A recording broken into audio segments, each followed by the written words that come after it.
స్టార్మా ఛానల్‌లో ప్రసారమవుతున్న 'మామగారు' అనే సీరియల్‌లో మెయిన్ లీడ్‌గా నటిస్తున్న బుల్లితెర నటుడు ఆకాష్ బైరమూడి అందరికీ బాగా సుపరిచితం. గంగాధర్ అనే క్యారెక్టర్‌లో తన చక్కటి నటన ద్వారా ఎంతోమంది ప్రేక్షకాదరణ సొంతం చేసుకుంటున్నాడు ఆకాష్. అయితే ఆకాష్ గత కొన్ని సంవత్సరాలుగా ఐశ్వర్య అనే అమ్మాయితో ప్రేమలో ఉన్నారు.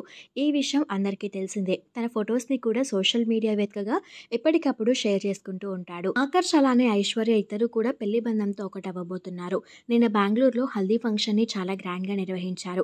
హల్దీ ఫంక్షన్, పసుపు ఫంక్షన్‌కి సంబంధించిన కొన్ని బ్యూటిఫుల్ మూమెంట్స్‌ని వారి ఫ్రెండ్స్ తమ సోషల్ మీడియా అకౌంట్స్ ద్వారా షేర్ చేసుకున్నారు. ఆ ఫొటోస్‌లో వీరి బెస్ట్ ఫ్రెండ్స్ అందరూ కలిసి డాన్స్ చేస్తూ ఎంజాయ్ చేస్తున్న కొన్ని బ్యూటిఫుల్ మూమెంట్స్ నెటిజన్లను బాగా ఆకట్టుకుంటున్నాయి. ఈ ఫొటోస్ చూస్తున్న ఆకాష్ బైరమూడి ఫ్యాన్స్ అందరూ కూడా కంగ్రాచులేషన్స్ తెలియజేస్తూ waiting for your wedding photos అన్న అంటూ కామెంట్స్ పెడుతున్నారు. ఈ వీడియోలో ఆకాష్ బైరమూడి పసుపు ఫంక్షన్ అలానే హల్దీ ఫంక్షన్‌కి సంబంధించిన కొన్ని బ్యూటిఫుల్ మూమెంట్స్‌ని మీరు చూసేయండి.